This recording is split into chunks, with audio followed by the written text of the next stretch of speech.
Can you see Logan Paul as a future WWE champ? Yes. Yeah, that kid is incredibly talented. I'm a big fan of his. I'll be honest with you. When he was a boxer, I hated his guts. Yeah, when Vince McMahon turned me into a pervert that was trying to take advantage of Booker T's wife. You know what? Sometimes Vince would come up with these ideas, and it was like, why are you doing this, man? But yeah, it made me queasy. So I mean, it was pretty cool to have a meme that went that viral, but I didn't realize that people were going to start looking at me as that, other than Kurt Angle, the Olympic gold medalist. So.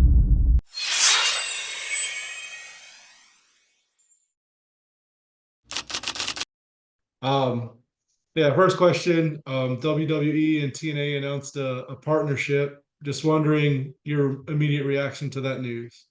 I think it's good. I think it's good for the business. TNA is a smaller company. They're never going to be a threat to the WWE, but they're a solid company and they have a lot of talented kids. So you're going to see athletes crossing over back and forth from NXT to TNA, TNA to NXT.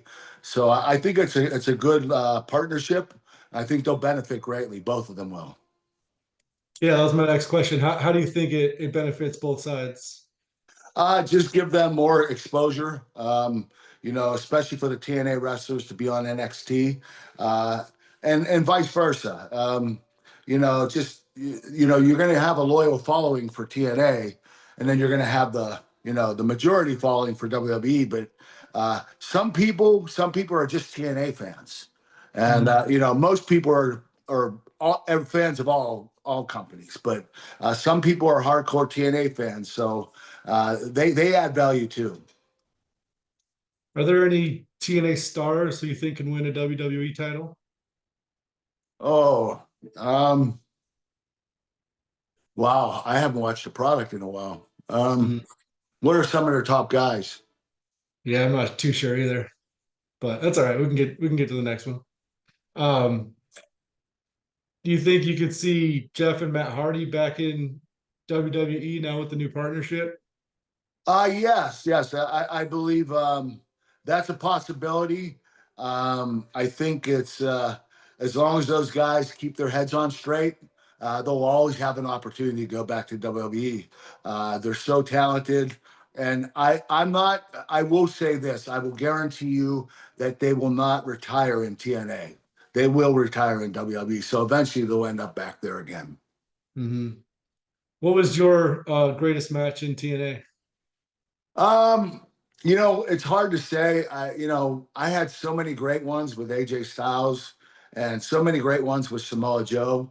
I also had great ones with Sting and Jeff Jarrett and a lot of other incredibly talented individuals like Bobby Roode and James Storm.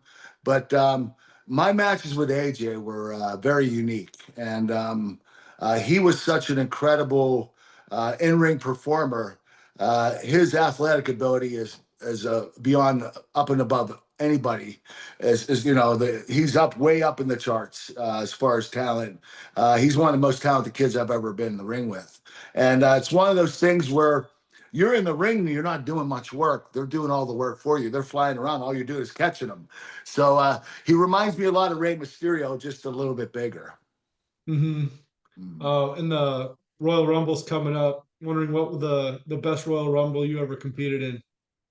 Oh gosh, well I never won, so none of them were my favorites. But no, I will say 2003 Royal Rumble when I beat Chris Benoit for the World Championship.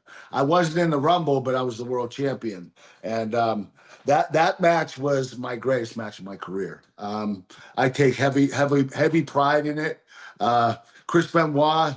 He matched my intensity. We also had a lot of submission trade-offs, a lot of false finish trade-offs.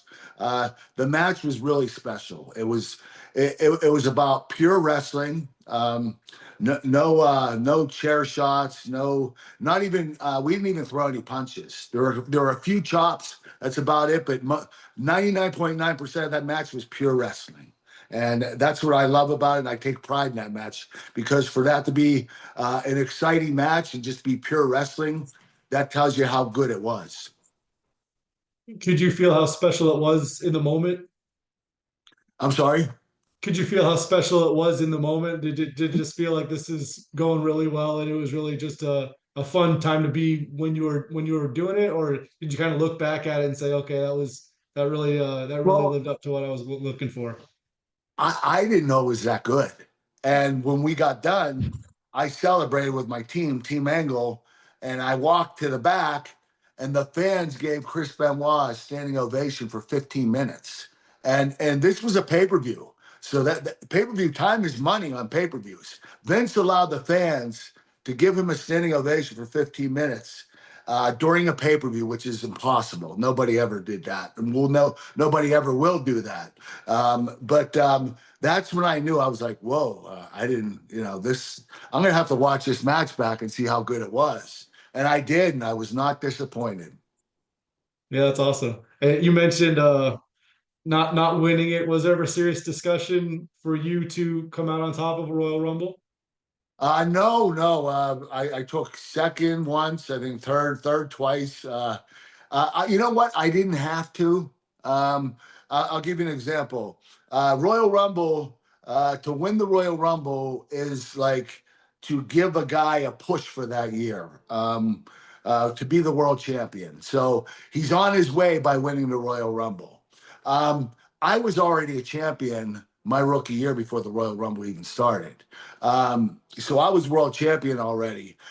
So I didn't have to do the Royal Rumble or win the Royal Rumble. Now I could have later on in my career, but I only went to WWE for 6 years, and then I left and went somewhere else for 11. So if I would have stayed, I think I would have ended up winning the Royal Rumble because I believe they were going to give me the title multiple times. But because I left early because of my injuries and my painkiller problem, I left early and never found out if it was going to be able to going to happen, I should say. Mhm. Are you going to go to this year's one? Um, I don't know. I am going there for an appearance. I might stay and watch it. It'd be kind of nice to do so, but I have a family. I have I have a bunch of kids, and I have an obligation at home. So we'll see if I can stick around for an extra day. Sure. Who do you think wins it? Oh gosh, I don't know. I want to pick a dark horse, but uh, I know I'd like to see win it is Gunther. I think that kid is really talented. I love his style. I would love to work with him when I was in the business, but he's really talented, and I love his European style of wrestling. You think with it being on Netflix, could it reach like some viewership records, and does that open up the audience a bit? Yeah, I think so. I think it will be the highest rating.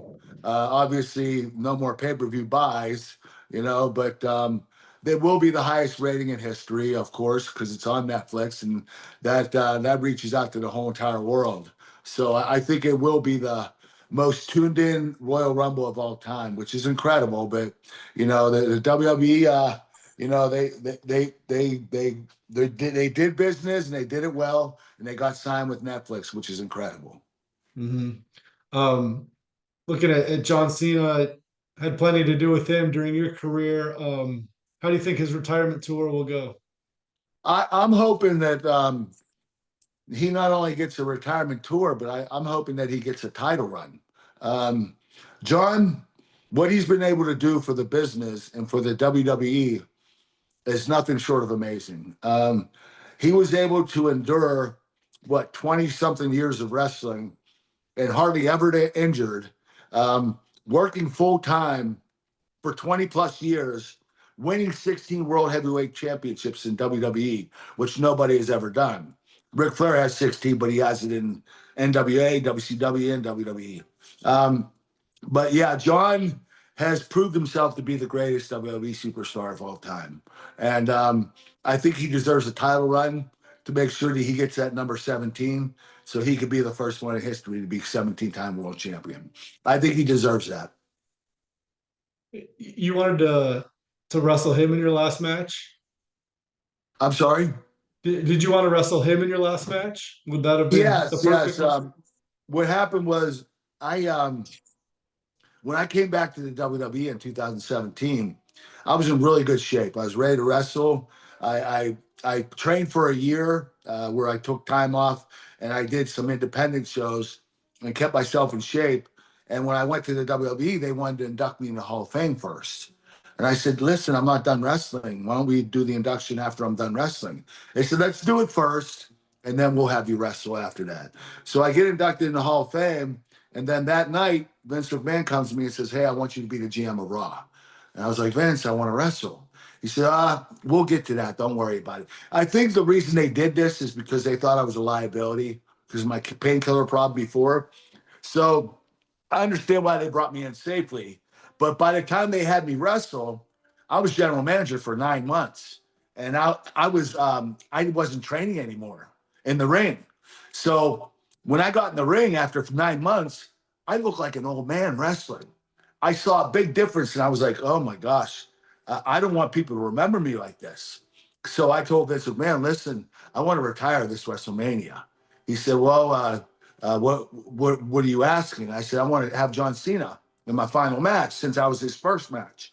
And he said, well, you have a program with Baron Corbin. You got to stick with it. If you want Cena, you have to wait a year. And I didn't want to wait another year because I knew my body was just, not reacting the right way. So I said, okay, I'll take Baron Corbin. I'll retire. So that was my retirement match. I didn't mind it was Baron. He's a great athlete, great wrestler, a good guy. I love him. But I did want John Cena to be my last match. And unfortunately, it wasn't. And the fact that he did say, "Hey, if you stay another year, we can get you Cena." Does that feel like it was? I mean, he was trying to maybe find a middle road with that. I believe so. Yeah. Vince is a good guy. And, if you, if you're if he likes you, he's gonna do whatever he can for you. And we liked each other a lot. We were really tight back before I left WWE, and we were able to get tight again when I came back. So he was always a father figure to me. And more like a brother, to be honest with you. But he was one of those people that I looked up to and I respected. Any story with him, and I'm sure you have a lot of them, but that would stand out that wrestling fans would really enjoy hearing something that you guys did together, or Well, there was a time I've told this story many times, but we're on a flight home from overseas, and Vince was feeling a little frisky because he was drinking some wine, and he started. He would have like somebody come to me where I was sitting and say, "Hey, whoever wants to go up, they want you to go up in the front, and they want to talk to you right now." And I get up and I walk down the aisle to go to the front, and Vince McMahon would jump out of an aisle and tackle me and try to wrestle me. And I would reverse him and get him down and pin him. I said, do you give up? And he said, yeah, I give up. So he went back to his seat, and I went back and I fell asleep. And then someone else came and got me and said, hey, somebody wants to talk to you. Did it again, and Vince jumped on me again.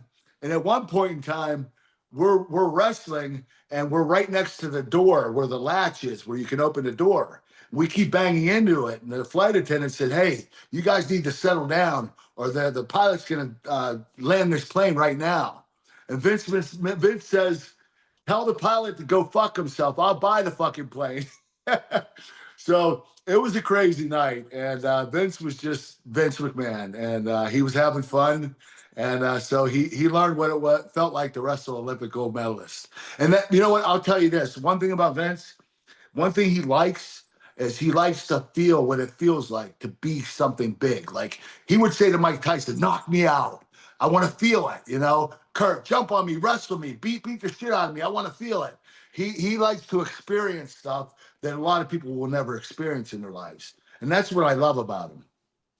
yeah. I thought you were gonna say you guys might have been close to like kicking that door open and making a Flying out of the tragedy for plane. that plane. Yeah. uh, That's funny. I wanted to look at WrestleMania a little bit down the road, but just looking back, what was your favorite match at WrestleMania? I had a few good ones, but my match was Shawn Michaels, WrestleMania 21. It's my favorite match of WrestleMania, and I'm gonna stick my neck out here a little bit, but I'm gonna say it could perhaps be the greatest WrestleMania match of all time. That's just my opinion. I know a lot of people will disagree, but if you watch that match, it doesn't get much better than Kurt Angle versus Shawn Michaels, WrestleMania 21. And WrestleMania 21 overall in general, do you think that's up there as the best one? Yeah, you know why? Because our expectations and the fans' expectations were high because it was in LA. And when you're out there with all the entertainers, and they're all coming to see you, the actors and athletes, and it's a really cool experience. So you have to have your best game. Yeah.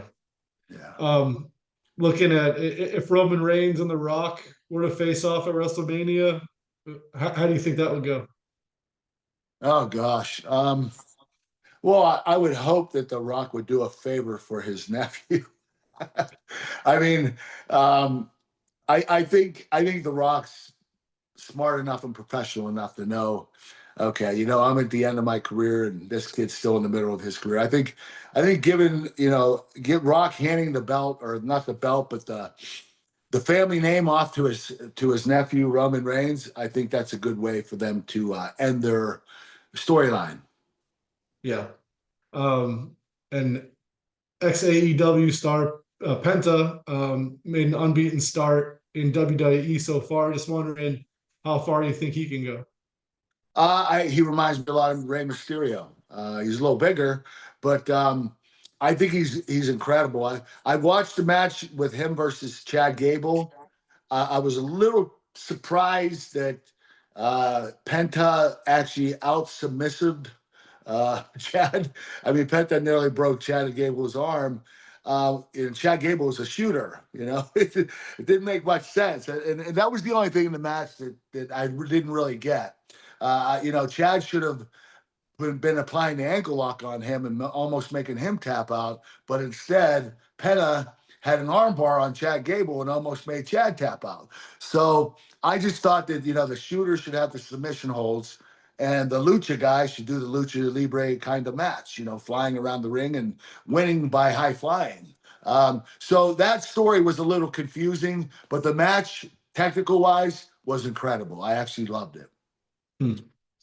Um, Ankle lock is something you kind of brought on. Was there a decision as far as like finishing matches using that? What kind of went into that for you? You mean why I came up with the ankle lock?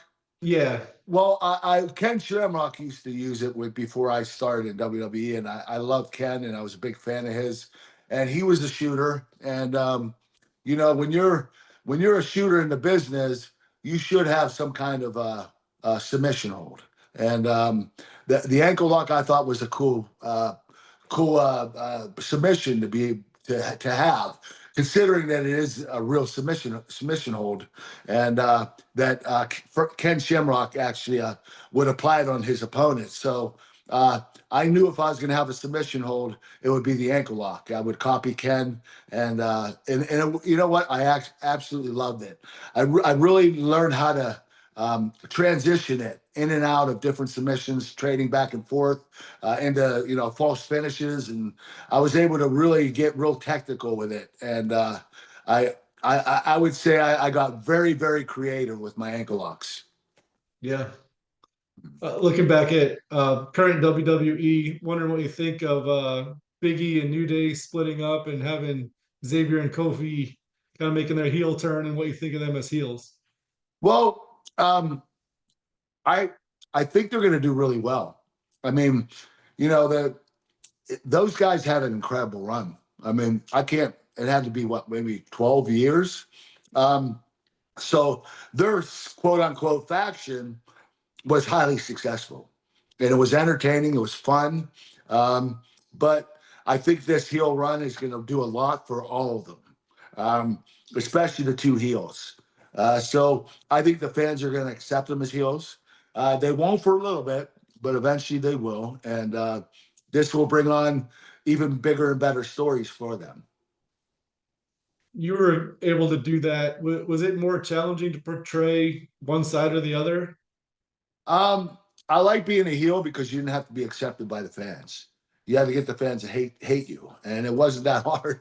So it was just easier for me. You know, if I would have started out as a babyface, it wouldn't have worked. I'll give you a couple of examples. When The Rock was a babyface at first, the fans were chanting "Die Rocky, die." Okay, he wasn't a babyface. Roman Reigns, when they first started him, they used him as a babyface, but he wasn't ready yet. And, you know, the fans crapped on him too for a little bit. But he eventually proved himself and he became a world champion for 4 years. And now he's one of the top wrestlers in the world. He actually is doing an incredible job right now. So, you know, you're going to get starting out as a babyface is a really difficult thing to do, even as an Olympic gold medalist myself. So, it's a lot easier to be a heel, and the fans will accept you a lot quicker as a heel. Hmm. What have you made of WWE doing more overseas premium events and what kind of that expansion? Well, I think it's more money for the company. It also gives them exposure overseas. I know they were limited on doing pay-per-views over there, but you know what? Now it's a worldwide business. You know, you have to go throughout the world. You have to do pay-per-views all over the world. You have to expand as a company. And you know, for WWE, they only would do one or two pay-per-views a year overseas. Now they're doing what, five or six, maybe seven. So I think it's a great avenue for the company, and it's going to open up a lot more opportunities because there are countries that the WWE is still not in or has never gone to, and they're going to end up eventually going to those countries too. Can you see Logan Paul as a future WWE champ? Yes. Yeah, that kid is incredibly talented. I'm a big fan of his. I'll be honest with you. When he was a boxer, I hated his guts, but I get it now. I know what he was doing. He wanted me to hate him, but I love this kid. This kid is so talented. He has picked up on the business quicker than anybody in the history of the business, including myself. And I have a lot of respect for that kid. Um, it's amazing how he's been able to pick up on everything that he's accomplished. You know, as a fighter, as a boxer, as a pro wrestler, as a businessman, this guy is nothing but gold. And I have a lot of respect for him, and I'm a big fan of his. He's in some talks to possibly fight Conor McGregor in a boxing match. Do you think he should do that or just focus, like you said, the WWE is going so well, focus and just stay on the WWE or just kind of dip his toe in both? I think you should dip his toe in both. I'm not against it. I would love to see Logan Paul versus Conor McGregor. And you know, Logan, you know, Conor's a great stand-up fighter. He's a good boxer, but Logan Paul's a pretty exceptional boxer too. But if this is just boxing, Logan has a chance. If it was MMA, I understand, but you know, but Logan, he's incredibly talented. He has continued to prove people wrong about him, and same with his brother too. So these two guys are carrying it up and making a big lump sum of money, and I'm very happy for both of them. And I'm sure the audience for a match like that with Connor would be pretty unreal, getting, the most casual of fans tuning in and probably break Oh some records. yeah, oh yeah, and you know what? Doing it overseas, I believe it's going to be in India. That's a great thing to do. I mean, they're getting exposure halfway across the world, and they're going to have a lot of Indian fans when they're done. So Mhm. I think this is a great idea and a great concept, and hopefully it does occur. Just looking kind of at your career, you were a part of some really memorable rivalries. Which one stands out to you the most? My rivalries, either Chris Benoit or Brock Lesnar. I probably had uh, Stone Cold Steve Austin was a lot of fun too. I mean, I had some short rivalries with Undertaker and The Rock, but I would have to say Brock Lesnar and Chris Benoit. Those two are my favorites, and I probably spent more time with those two than anybody else. Was there ever a storyline throughout your career that you disagreed with or just didn't think it was the right way to go? Yeah, yeah. When Vince McMahon turned me into a pervert that was trying to trying to take advantage of Booker T's wife. You know what? Sometimes Vince would come up with these ideas, and it was like, why are you doing this, man? But yeah, it made me queasy. I even had to apologize to Booker and Sharmell before and after I did, my promos or whatever I did with them. So it was a very uncomfortable situation. How do you get word of that first? Like, does Vince just tell you how it's going to happen, or do you get Yeah, from he somebody brought else? us all into an office and said, "This is what we're gonna do.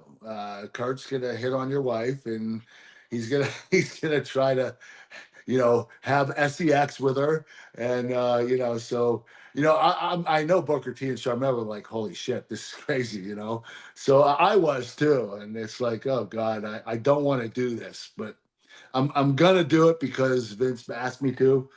So that was the only thing I really regretted about the business was doing stuff like that. Yeah. Yeah. Um, you wondering if there's any updates about a potential cast for your movie, if being able to lock anybody in, or how that's kind of going? We're still picking the cast. Um, I'm not supposed to say a lot about the movie right now because there's going to be a time when we're going to promote it, but it's going really well. We got the investment for the script. We have the script almost done written. We are picking the actors. We also have investors that invested, but we're getting more. So it's a process, but I'd say we'll probably start shooting the movie by late summer, maybe early fall at the latest. But it's going to happen this year.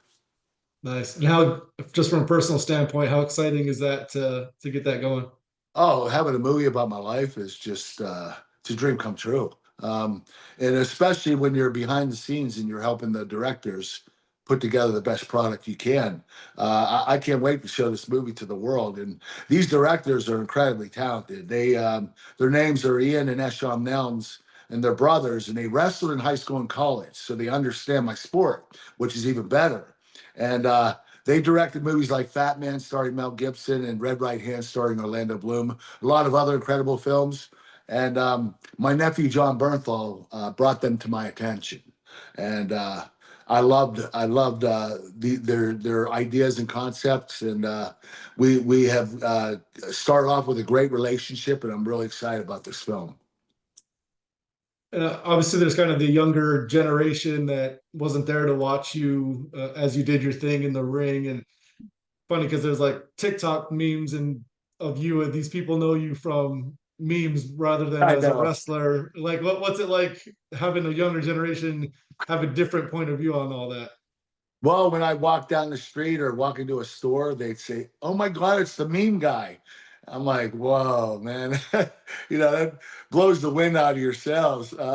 You know, you build this legacy all your life as an Olympic gold medalist and one of the greatest professional wrestlers of all time, and all they're saying is, "Oh, there's the meme guy." So, I mean, it was pretty cool to have a meme that went that viral, but I didn't realize that people were going to start looking at me as that other than Kurt Angle, the Olympic gold medalist. So it was a little weird. Michael Jordan got it too with the crying meme for a while, so maybe it's a compliment to you guys. You're right. Maybe it might be a good thing. Is the movie kind of nice where it's like people can sit down for a couple hours and understand all that, like even if they weren't there for watching you and at your peak? Yeah, yeah. Everything will be well explained. It's going to start when I was a little kid, and it only goes up to the Olympics. It doesn't talk about my pro wrestling career. That is something that we're going to do down the line. But right now, we want to tell my Olympic story and me breaking my neck before the Olympics and overcoming a broken neck and winning the Olympic gold medal. So that's what the movie's about. We're really excited about this, and everybody was on the same page as far as the problem was we had so much content if we were going to fit my whole life that the movie would have been 5 hours, and you don't do a 5 hour movie. So we decided just to do the Olympics, and then sometime down the line we're going to do a second movie called Angle Two, and that will be my pro wrestling career. That's the idea anyway. Yeah, nice, nice. Yeah. Um, you mentioned injuries, and I know you recently revealed that Brock Lesnar broke your neck. Are there any other like horror injuries from yourself or something that you witnessed that were just like very memorable, scary moments? You know what? I got a concussion one time at a match at SummerSlam 2000. I was wrestling The Rock and Triple H, and the Triple H was supposed to give me a finish move on top of an announce table, and the table was rigged so it would break, and but the table gave way too soon, and my arms were behind my back, and Triple H had my head between his legs. He had my arms trapped. The table broke, and I fell down 5 feet down and hit my head on the concrete ground, and Ooh. I was out cold. Actually, Triple H said I was snoring, and he was trying to get me to come to, and eventually, they had to wheel out. They had to bring out a gurney and put me on it and wheel me backstage. But the crazy thing is, that's what we were supposed to do anyway. Except I wasn't supposed to get injured for real. It was supposed to be a fake injury, but I actually got a concussion for real. So backstage, they wanted me to go back out to the ring, and I couldn't remember anything. So they're like, oh my God, so they relayed the message to Rock and Triple H. Hey, when Kurt gets out there, you have to call everything in the ring to him because he doesn't know what he's doing. And I went back out there and I finished the match. But you know what? Because of that, Vince McMahon looked at me in a different way. He was like, "Man, this guy's our franchise guy. Uh, I want to put the title on this guy because he has balls." And so the next month, he had me beat The Rock for the World Championship. It came out of nowhere, and it was almost like he was thanking me for showing my fortitude, my intestinal fortitude, I should say. I thought that was really cool that Vince was rewarding me by showing that I was that I would go out there and sacrifice my body for him. Did you have any memory after going down of going back into the match? No, no, I woke up in the hospital at 3 in the morning and I didn't know what happened. I don't even remember any of the match. Not even the beginning of it before I got a concussion. Um, and the crazy thing is, back then, they didn't sit you out. I went to TV the next day and I wrestled and I got thrown on my head and I got a concussion again. I actually saw lights. Like I hit my head and there were lights, and then it was a big blackout. And then I woke up and I was like, "What happened?" And the doctor said, "You got another concussion." So after that, they had to sit me out for a couple of weeks. I wasn't able to do anything after that. Yeah. You guys are like so conditioned to handle that sort of stuff. Do you ever look back and be like, "Oh, that was a close call"? You look, like you said, now you get multiple concussions. It's a pretty serious thing. Like looking back at that, be like, "Oh, I'm lucky that it wasn't any serious damage from that." Well, I'm lucky I didn't have any serious damage. And I'm very grateful. There are a lot of things I did in pro wrestling that I put my body on the line. I mean, I used to do moonsaults off the top of the cage and land in the ring on on the wooden ground or whatever, the wooden ring. Um, so I took a lot of chances, and sometimes I look back and go, "What were you thinking?" Because I paid the price because my body's suffering now. I had knee replacements. I had my back surgery last year. I have to have shoulder replacements. I had 5 neck surgeries, and what happened with my neck is I was going to have disc replacement surgery to replace my discs. But what happened to my neck is it naturally fused together. So it's all bone. No more discs, just all bone. And I have to deal with that pain, and there's nothing I could do to fix it. So I'm paying the price right now for what I did in my career. And I tell a lot of people I wish I would have retired 10 years earlier. I think that I would have felt much better physically. Yeah, I was gonna ask about that, and if you have any advice to the guys that are in it now. Like obviously the fame and the money that comes in and the highs are very high, but just thinking about their future as well and trying to find that balance maybe. Yeah, you have to find a balance. You gotta, you gotta you don't have to take a bunch of chances. You know, you can wrestle very safely and still have an incredible career. Um, you know, a lot of people don't do a lot of stunts. You know, Stone Cold Steve Austin never did anything crazy off the top rope. He was a great ground wrestler. You know, he was a great, incredible entertainer, and he was an incredible wrestler too. He didn't have to do any of that crazy stuff. And look at the success he's had.